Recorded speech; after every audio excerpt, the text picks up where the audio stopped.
Psychologists often point out that the most credible insights into pathological narcissism come not from distant observation but from those who have lived inside its architecture. So when someone openly states, "I understand my kind, I am one of them," what follows is not mere theory but an X-ray of a system that operates beneath the surface of ordinary human behavior. In this case, the narrator admits to being a narcissistic psychopath, a hybrid personality structure that clinical experts like Dr. Ramani or Dr. Eleanor Greenberg would describe as a fusion of emotional detachment, entitlement, predation, and grandiosity. This internal vantage point allows for an analysis rarely found in generic articles circulating online. Pieces that often oversimplify narcissism, misrepresent its fear mechanisms, and ultimately place unsuspecting victims in real danger. Many popular explanations, as psychologists frequently warn, confuse victims because they describe narcissists as fearless monsters who crumble at simple boundary setting. But victims who have attempted boundary setting with a high-conflict narcissist know how misguided that advice is. Telling someone to stand up to them without understanding the narcissist's internal machinery is reckless, because narcissists don't react according to normal emotional rules. Their responses are governed by narcissistic defense systems whose only priority is control, superiority, and preservation of ego integrity. When advice ignores this, it leaves victims exposed to manipulation, retaliation, or even violence. That is why the narrator stresses the need to correct misinformation, because misunderstanding how narcissistic fear works can place the target directly in harm's path. To truly frighten a narcissist, a concept that psychologists argue must be handled with caution, one must first understand what fear is to a narcissist. Contrary to popular belief, narcissists do experience fear.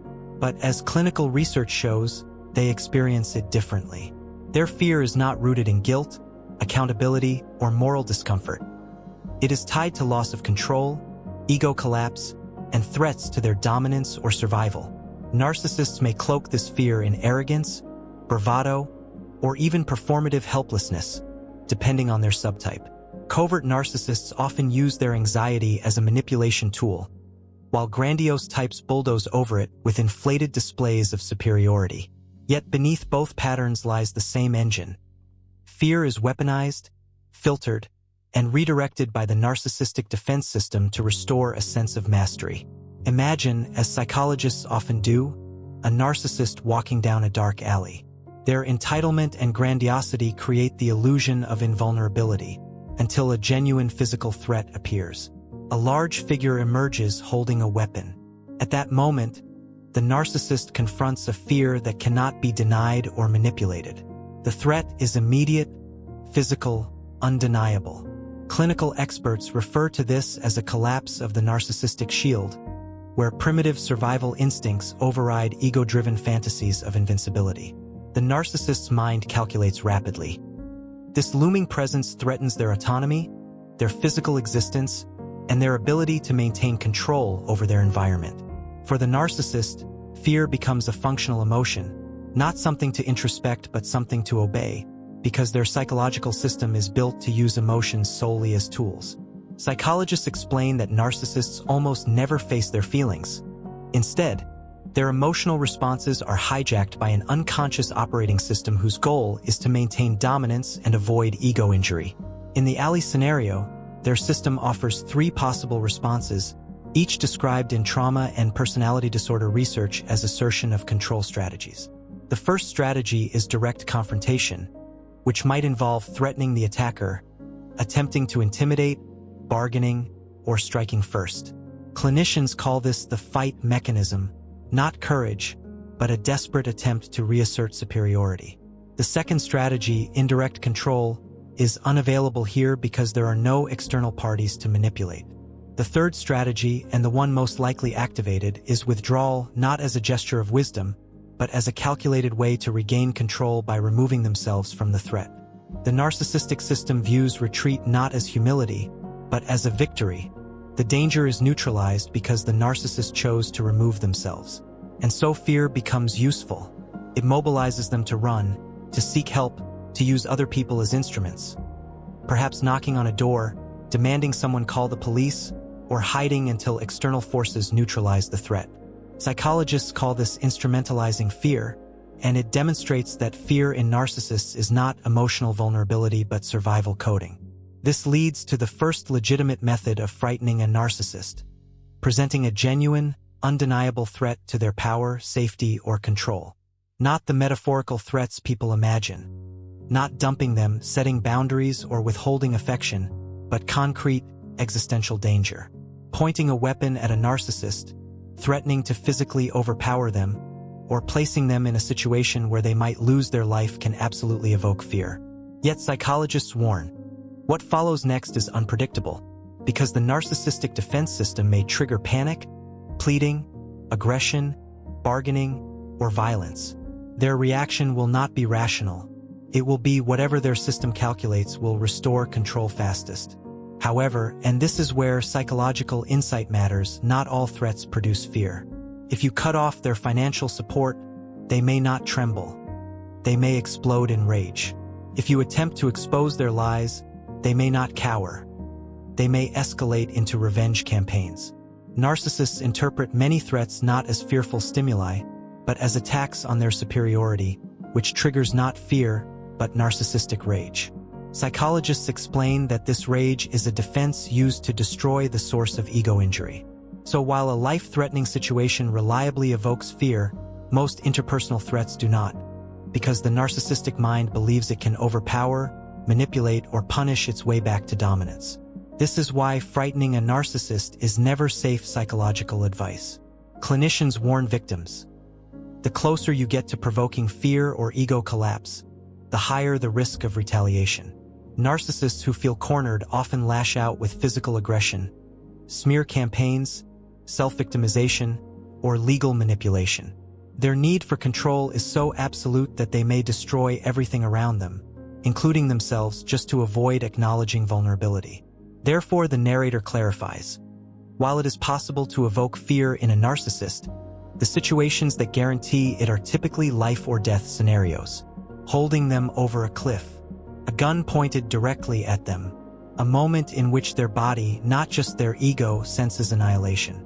This is when their fear surfaces fully, and their survival instincts override their delusions of superiority. Psychologists describe this as the narcissist's most primitive state, the raw, unmasked human beneath the armor of grandiosity. Yet even here, fear does not teach them empathy or introspection. It simply forces them to comply with whatever tactic allows them to live another day. Psychologists often warn survivors that the urge to frighten a narcissist is one of the most dangerous impulses emotional abuse can produce. It makes sense. When someone has drained you, humiliated you, rewritten your reality, and fed off your empathy, the fantasy of finally turning the tables feels intoxicating. Many trauma-informed clinicians say this desire is rooted in the human longing for justice restoration, a psychological need to reclaim personal power after prolonged coercive control. Yet this impulse, however understandable, can become a trap. Because when you deliberately try to frighten a narcissist, even if you succeed, you inadvertently deliver fuel to them. As experts explain, any emotional intensity, including fear-based defiance, becomes evidence to the narcissist that they still matter, still command your reactions, and still possess strings to pull. And fuel, even negative fuel, is the oxygen of their psyche. Furthermore, psychologists emphasize that narcissists rarely accept threats passively. Threatening them, even in subtle or symbolic ways, often triggers what clinicians call narcissistic injury, a profound blow to their fragile self-structure. This injury can activate narcissistic rage, a volcanic emotional response designed to crush the source of the threat. Victims must understand that this rage is not a conscious decision. It is an automatic defensive reaction aimed at restoring psychological control. Thus, a victim who attempts to scare a narcissist may suddenly find themselves facing retaliation, physical aggression, verbal attacks, smear campaigns, or even legal maneuvers. Some narcissists will call authorities preemptively, attempting to weaponize institutions against you. Psychologists describe this as indirect control, a strategy where external systems are exploited to neutralize a perceived challenger.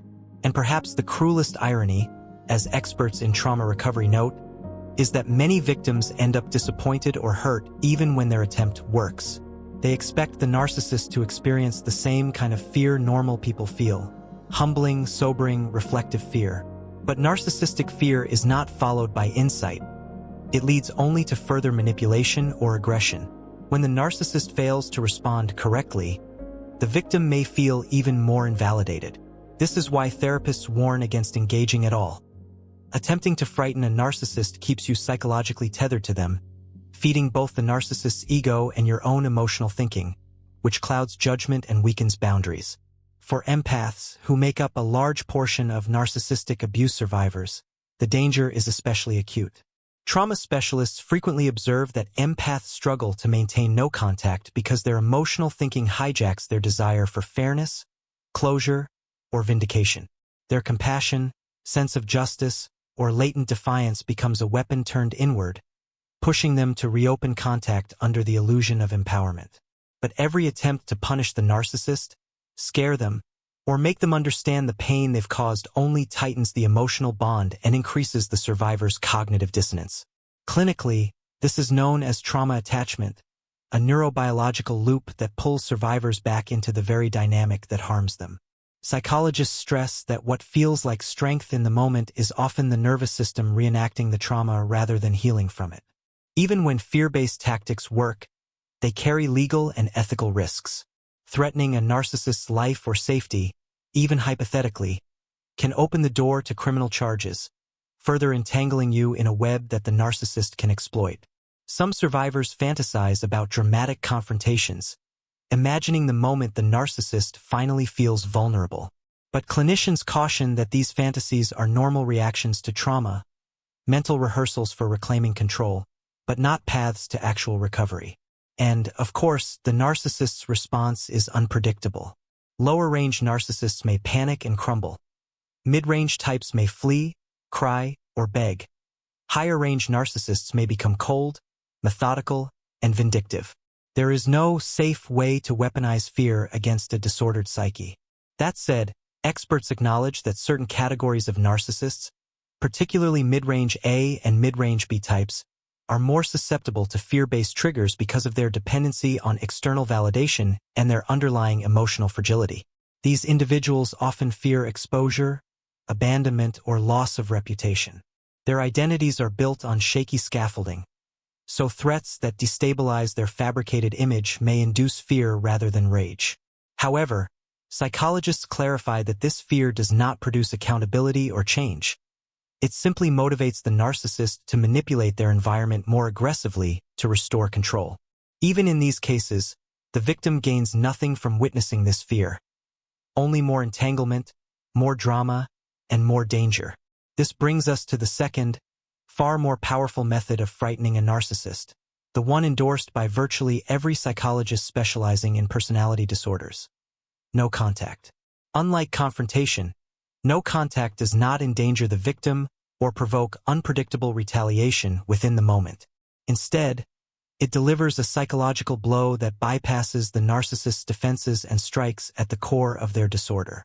When survivors go no contact, they inadvertently activate one of the narcissist's most primitive anxieties: the fear of psychological starvation.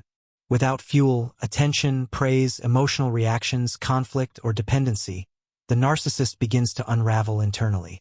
Psychologists call this narcissistic depletion, a state characterized by heightened anxiety, restlessness, paranoia, and a deep sense of being unmoored.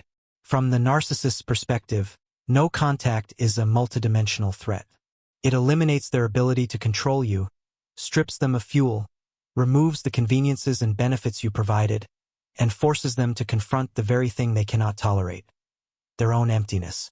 Even high-functioning narcissists, those who appear confident or self-sufficient, may experience internal panic when a primary source of supply disappears. Some narcissists fear abandonment because it disrupts their identity. Others fear losing financial support, domestic assistance, or the emotional labor you provided. Some fear the loss of someone who elevated their status.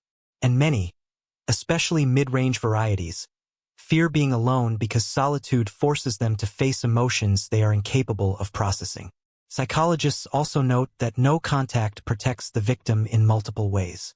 It prevents the narcissist from retaliating, stops the victim's emotional thinking from spiking, and interrupts the trauma bond by allowing the nervous system to recalibrate without manipulation or chaos. No contact also prevents victims from witnessing the narcissist's reaction, a necessary component of healing, because seeing the narcissist regress, panic, rage, or beg would only trigger emotional confusion, pity, or renewed engagement. As clinicians often say, you cannot heal in the same environment that harmed you. When survivors maintain no contact long enough, the narcissist's fear typically activates one of two predictable outcomes: a Hoover attempt, desperately trying to reestablish connection, or a rapid pivot to finding replacement supply. Both responses arise from fear: fear of being alone, fear of losing control, fear of losing resources, fear of emotional collapse. Yet neither response means the narcissist has changed. They are simply trying to patch the hole in their supply system. And, critically, the victim must not witness their fear or re-enter the cycle. True power comes not from frightening the narcissist directly but from disappearing so completely that the narcissist is forced to confront the void where your presence used to be. Ultimately, psychologists emphasize that every category of narcissist experiences fear, though in different flavors and intensities. Lower lessers may feel it physically, like a jolt of panic in their chest. Mid-rangers experience it emotionally, as anxiety or desperation. Higher-level narcissists intellectualize it, masking it behind arrogance but still compulsively acting to eliminate its cause. But regardless of type, the most effective way to induce fear is the same. Remove yourself, remove your energy, remove your attention, remove your usefulness. Nothing terrifies a narcissist more than the realization that the person they believe they owned has vanished. Not in violence, not in confrontation, but in silence. And the greatest irony, as psychologists often whisper to survivors, is this: a narcissist's deepest fear can only bloom when you're no longer there to witness it. To witness that fear firsthand would require you to place yourself back within the narcissist's orbit, close enough to observe their reactions, close enough for your presence to once again become fuel, and close enough to risk becoming a target of their hostility. That is precisely why true no-contact forbids even the satisfaction of seeing the narcissist tremble. Instead, you must rely on psychological understanding, on the insights provided by expert analysis, to recognize that fear is being generated, even if you never see its expression. You simply acknowledge it quietly, in your own mind, without indulging in lengthy fantasies, because dwelling on the narcissist for too long only allows emotional thinking to creep back in, tempting you toward dangerous curiosity or imagined closure. Yet there is a subtle, private victory in knowing that the most powerful method of inducing fear in a narcissist, fear that weakens their internal sense of supremacy and disrupts their illusion of control, is not confrontation, intimidation, or emotional retaliation. It is the complete and unwavering withdrawal of your presence. No contact starves them of the fuel they depend upon, strips them of an audience, removes the benefits they exploited, and confronts them with the one condition their fragile internal world is least equipped to handle: irrelevance. This is why narcissists despise it so intensely. Your silence becomes a psychological assault on the false self they rely on. It triggers their fury, their envy, their desperation, and for many narcissists, particularly the mid-range and lesser types, it awakens a profound and destabilizing fear. Fear of losing you, fear of losing control, fear of being exposed, fear of losing their status, and fear of facing the world without someone to blame or exploit. Thus, if your intention is to frighten a narcissist while protecting yourself from retaliation, the safest and most effective method is not to confront them, threaten them, or attempt to unmask them. It is to remove yourself entirely from their psychological ecosystem. No contact is both shield and sword. It keeps you out of danger while simultaneously dismantling the narcissist's perceived dominance. And for many narcissists, regardless of their facade of superiority, this experience creates a deep, often unspoken terror that their manipulative influence no longer works. If fear is the result you seek, and if your safety matters as it should, then no contact is the only method that both protects you and delivers that outcome. Thank you for listening.